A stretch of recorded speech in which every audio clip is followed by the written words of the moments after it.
Hello दोस्तों। अगर आप प्रॉपर्टी कोई बेच रहे हैं और वो प्रॉपर्टी का स्टैम्प वैल्यूएशन ज़्यादा है, लेकिन आपका सौदा, आपका जो ट्रांजैक्शन है वो स्टैम्प वैल्यू से कम हो रहा है, तो वो केस में आपको किस तरह से आगे बढ़ना है।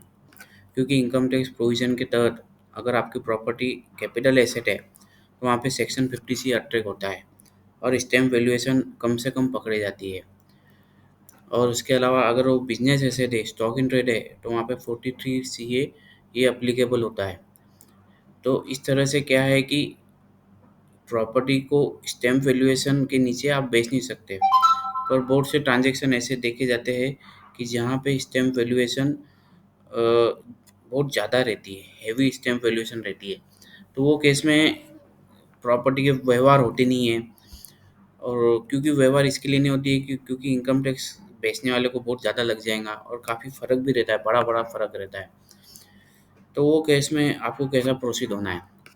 तो सबसे पहले क्या है कि जब भी ऐसा सौदा होता है आपका, तो आपको प्रॉपर्टी बेचने से पहले या बेचने के आसपास ही सीबीडीटी स्टैम्प वैल्यू वेंडर से उसका वैल्यूएशन रिपोर्ट निकालना है।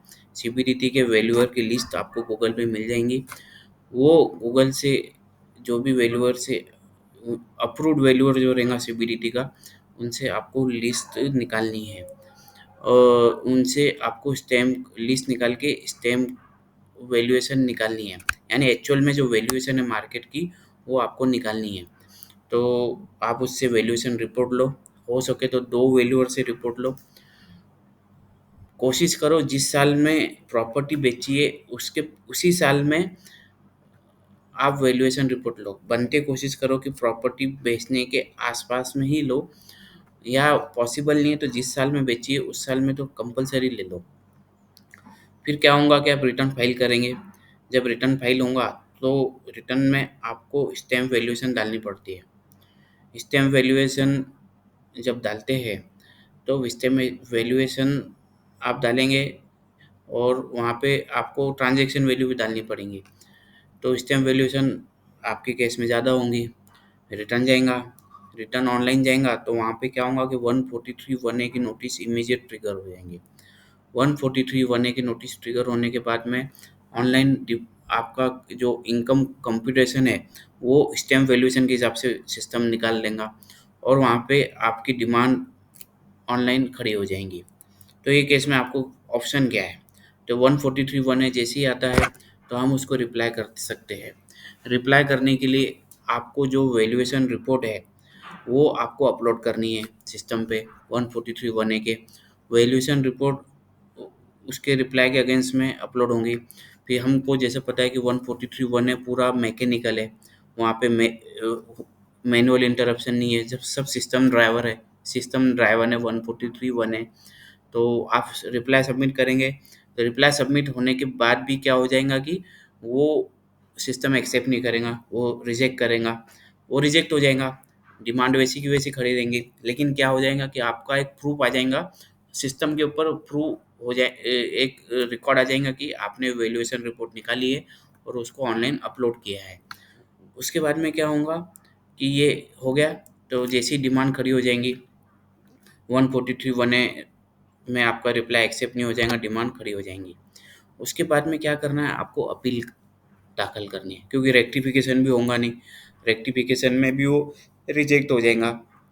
तो आपको इसके अगेंस्ट में अपील दाखिल करनी है और अपील के अंदर रीजंस देने के कि हमारा वैल्यूएशन उतना ही सीबीडीटी वैल्यूएशन के हिसाब से उतना ही वैल्यूएशन, हमारा वैल्यूएशन कम है, स्टैम्प वैल्यूएशन वो एरिया का ज़्यादा है, इस वजह से टैक्सेशन ज़्यादा है।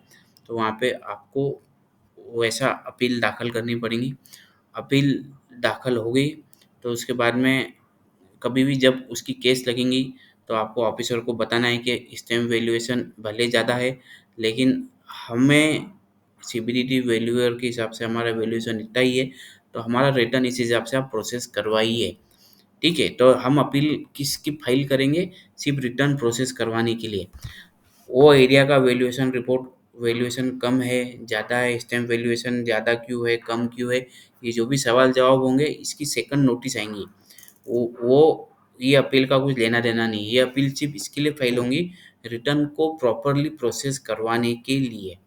इसके अलावा ये अपील का कुछ भी लेना देना नहीं है। तो हमारा जो अभी मकसद अपील का है कि रिटर्न सही प्रोसेस हो जाए, जो सीबीडीटी का वैल्यूएशन है उस वैल्यूएशन पे हो जाए, उसके लिए ही हम ये अपील दाखिल करने वाले हैं। ठीक है, तो यही हमारा मकसद होने वाला है। इसमें बाकी भी कुछ सवाल जवाब ऑफिसर पूछ नहीं सकता। ठीक है, क्योंकि हम अपील ही रिटर्न को सही प्रोसेस करवाने के लिए कर रहे हैं। तो ये कुछ जब भी हमारा स्टैम्प वैल्यूएशन ज़्यादा है, काफ़ी ज़्यादा है, और एक्चुअल वैल्यूएशन प्रॉपर्टी की कम है और हम प्रॉपर्टी को बेच रहे हैं, तो हमको ये याद से करना है। अगर आप टाइम पे वैल्यूएशन रिपोर्ट नहीं निकालेंगे सीबीडीटी की, और बाद में चल के नोटिस ट्रिगर हो जाएंगी, तो तब आपको बहुत ज़्यादा तकलीफ हो जाएंगी और वो वैल्यूएशन लेट हो जाएगा, आप प्रॉपर्टी भी आपके हाथ से निकल जाएंगी। तो बनते कोशिश है कि तब के तब वैल्यूएशन आप निकालिए और उसको अपलोड कीजिए और आगे अपील फाइल करके सही रिटर्न प्रोसेस करवाइए। Thank you.